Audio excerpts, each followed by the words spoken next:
कादिर, मतलब क्योंकि आपने बहुत मैचेस कवर किए हैं और आपको अंदाज़ा है कि प्लेयर जब खेल रहा होता है वो किस माइंडसेट के साथ वहाँ पर मौजूद होता है। ये सारे प्लेयर्स क्या सोच रहे हैं, कौन से दिलो जहन में हैं, कहाँ पे एक्सपेक्ट कर रहे हैं, जिम्बाब्वे में महसूस कर रहे हैं ख़ुद को, क्या मसाइल है इनके साथ? देखिए, जब आपकी जो शुरुआत होती है वो शिकस्त से होती है ना, तो उस वक्त आपका जो मोराल है, आपकी जो बॉडी लैंग्वेज है वो डाउन होती है। आप ड्रेसिंग रूम में भी फिर उस तरह खिलखिला के नहीं खेल सकते, ग्राउंड में भी आप 100% नहीं दे सकते।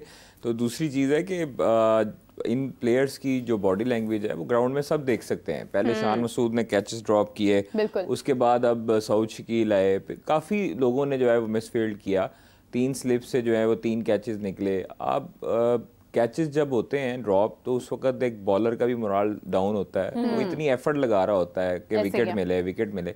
अब लेकिन चूंकि 10-15 स्कोर रह गया बांग्लादेश की जीत के लिए, तो उन्होंने एक हिस्ट्री जो है वो कायम की है। देखें, उनके मुल्क के हालात जो मर्जी हों, वो प्रैक्टिस के लिए पाकिस्तान पहले आए, लाहौर में उन्होंने प्रैक्टिस की, उन्होंने वहाँ पर प्रैक्टिस भी नहीं की, यहाँ पर आके प्रैक्टिस की। आपके पिचेस जो बनाने वाले, मैं तनवीर अहमद को अभी सुन रहा था, जो साबिक टेस्ट क्रिकेटर हैं, बॉलर हैं, फास्ट बॉलर, वो कहते हैं जी कि पिच आप फ्लैट बनाएं जिस तरह की पहले बनाते थे। आप क्यों तजर्बे कर रहे हैं?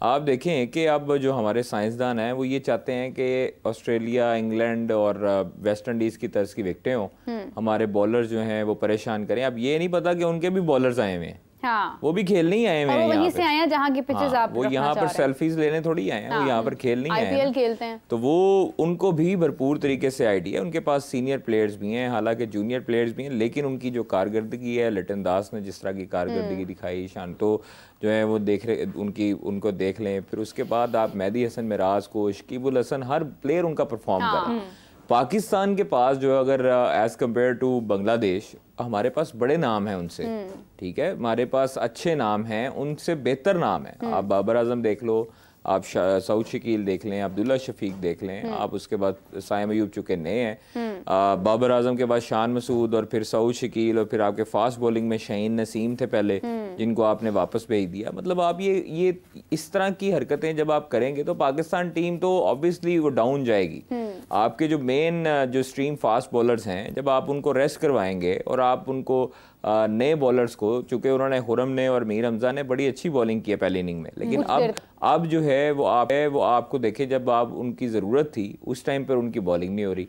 वो कहते थे मिस्ट्री स्पिनर अबरार, आप पहली इनिंग में भी देख लें, आप दूसरी इनिंग में भी देख लें, उनका बुरा हाल है। उसके बाद आप मोहम्मद अली को देख लें जी, मुल्तान सुल्तान ने बड़ा उसको सर पे चढ़ाया हुआ था, मोहम्मद अली जो है वो बड़ी अच्छी परफॉर्मेंस दे रहा है, डोमेस्टिक में ये कर दिया, डोमेस्टिक में वो कर दे, डोमेस्टिक में फिर आपके सामने जो प्लेयर होगा वो भी डोमेस्टिक का ही होगा। जब आप इंटरनेशनल में आते हैं तो इंटरनेशनल लेवल पर अगले जो कंट्री का जो प्लेयर है वो भी इंटरनेशनल लेवल का प्लेयर होता है, तो इसलिए आपको उसकी अप्रोच के साथ जाना चाहिए, बल्कि उससे आप 1-2 कदम आगे सोच के जाना चाहिए। हमारे प्लेयर्स जो है, हम लोग बज़ाहिर जब टीवी पे भी देख रहे हैं उनकी बॉडी लैंग्वेज, हम अच्छा, अब आप ये सोचें कि जो पाकिस्तान के जो अभी करंट प्लेयर्स हैं उनमें से 7-8 से मेरी बात हुई, उन्होंने मैच ही नहीं देखा। वो हमारे से पूछ रहे थे क्या स्कोर कार्ड है, कहते हैं यार हमें मजा ही नहीं आ रहा मैच देखने का, ऐसे लगता है बांग्लादेश की टीम पाकिस्तान और पाकिस्तान की टीम बांग्लादेश है। तो ये हाल है आपके जो साबिक, अभी जो करंट क्रिकेटर्स भी हैं और कुछ साबिक क्रिकेटर्स हैं, वो मैच ही नहीं देख रहे। तो आपकी जो हॉकी थी वो भी इसी तरह तबाह हुई थी। आपकी हॉकी को ऐसा ऐसा लोग देखना छोड़ गए थे। आपकी फुटबॉल तो है ही नहीं, आपके पास हॉकी थी, आपके पास हॉकी थी और क्रिकेट थी। हॉकी इसी तरह तबाह हुई, ये एग्जांपल थी, और अब क्रिकेट इस तरह तबाह होती दिखाई दे रही है। अगर खुदा ना खास्ता, आपने बात की खुरम शहजाद की और मीर हमजा की, पाकिस्तान अगर मैच हार जाता है, जो कि डेफिनेटली हमें नजर आ रहा है कि हार जाएगा, तो कसूर ना मीर हमजा का होगा ना खुरम शहजाद का।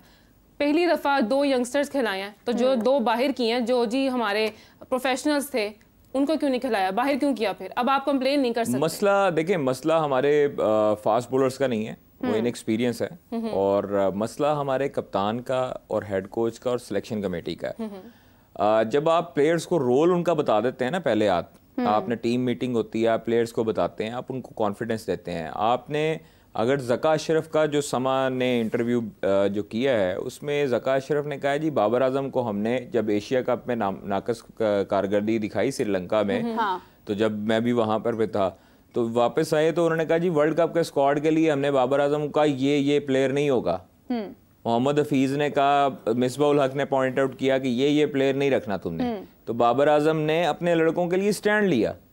ठीक है, ये आप देखें, कप्तान वो होता है जो अपने प्लेयर्स के लिए स्टैंड भी लेता है और उनको उनकी आगे परफॉर्मेंस भी दिखाई देती है। प्लेयर्स के लिए या दोस्तों के लिए? ये उन्होंने जुमला इस्तेमाल नहीं किया दोस्तों के लिए, लेकिन प्लेयर्स का अब देखें टीम में है, क्योंकि देखें अगर स्टैंड आप ले रहे हैं तो आप उस शख्स के लिए लें जो आपको लगता है कि आपके मुल्क की क्रिकेट के लिए जस्टिफाई कर रहा है। हाँ।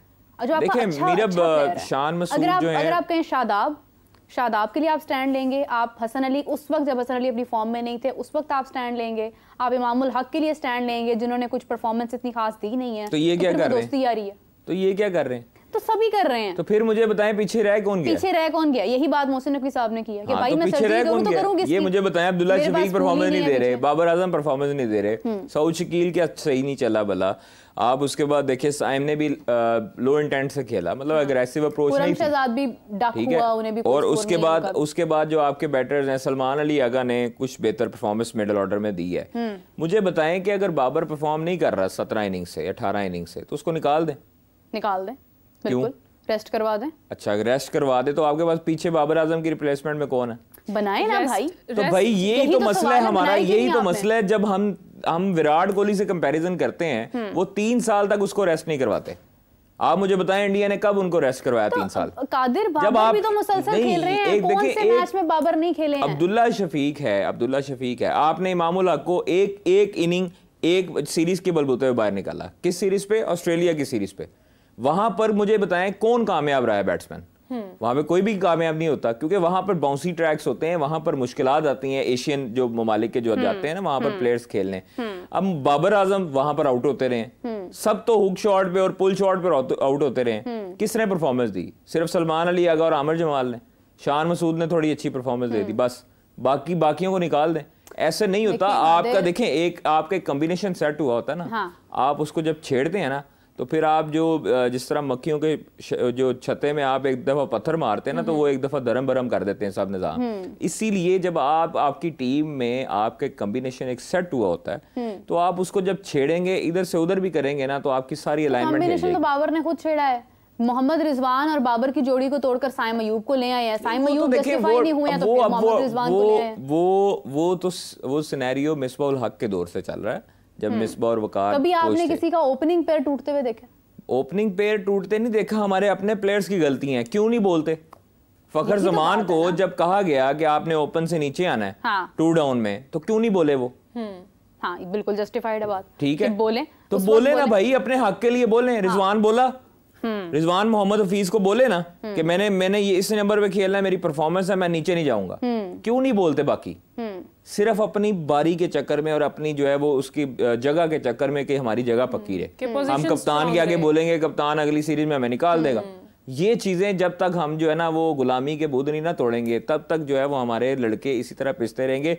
आप मुझे ये बताएं, जब प्लेयर्स खेल रहे होते हैं उस टाइम बोर्ड के खिलाफ नहीं बोलते, जब वो साबिक क्रिकेटर होते हैं उस टाइम वो चुप नहीं करते। रूल्स में है कि बोल नहीं सकते आप। नहीं, ऐसे नहीं ना होता। आप किसी की जुबानबंदी नहीं कर सकते ना। उसामा मीर नहीं बोले, मुझे ये बताएं, उसामा मीर ने एहतजाज नहीं किया, चेयरमैन को मैसेजेस नहीं किए जब उनको एनओसी नहीं दिया गया। तो फिर भाई प्लेयर्स को बोलना पड़ेगा। ये आजकल वो दौर नहीं है 90s 80s वाला कि आप कप्तान की सुनते रहो चुप करके। कप्तान अगर गलत कर रहा है तो उसको पहले समझाएं, अगर नहीं समझता तो फिर उसकी शिकायत लगाएं। कप्तान को ही अल्लाह माफ करे कोई अर्शों से थोड़ी उतरा हुआ कि उसकी बात ही माननी है हमने, उसकी ऐसे नहीं है। गलत को गलत। अच्छा, यहाँ पर कप्तान से और रिजवान से मुझे याद आया, आज हमें रिजवान क्यों नहीं नजर आ रहे हैं? पता नहीं, कल की नहीं नजर आ रहे हमें। कल शाम के जो है वो बाहर डगआउट में बैठे हैं, रेस्ट पर गए हैं। मेरे ख्याल में थक जाते हैं वो तो गुफ्तगू नहीं कर रहे हैं कहीं। नहीं, वो ऐसी कोई बात नहीं है। सरफराज कर रहे हैं। सरफराज क्यों नजर आ रहे हैं?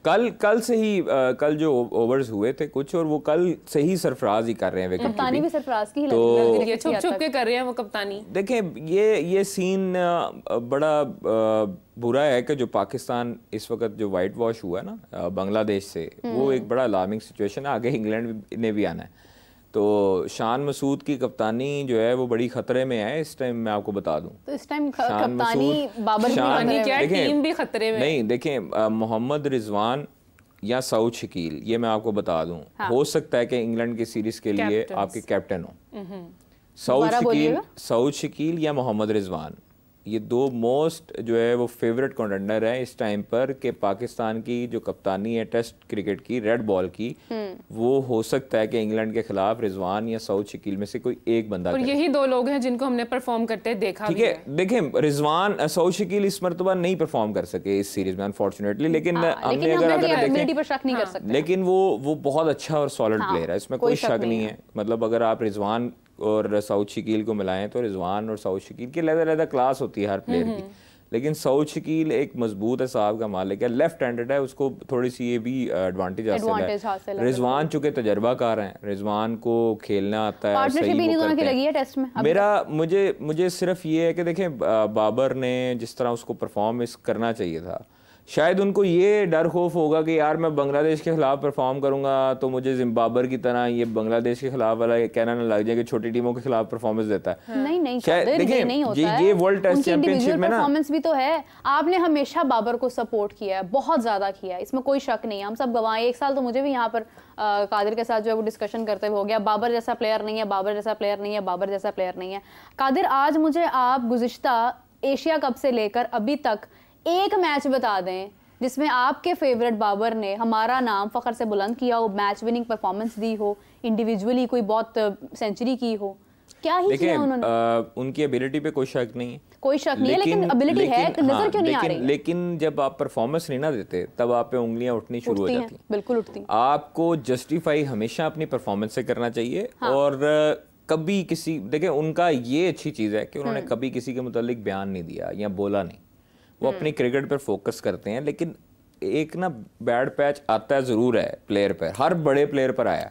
ये नहीं होता कि अगर कोई प्लेयर है कि उसको 12 साल का कैरियर है तो उसके 12 साल ही अच्छे गुजरे होंगे, नहीं, इसमें इन आउट होता रहता है इंसान, होता है, बिल्कुल होता है। अगर बाबर आजम की खुशकिस्मती है कि वो कभी ड्रॉप नहीं हुए,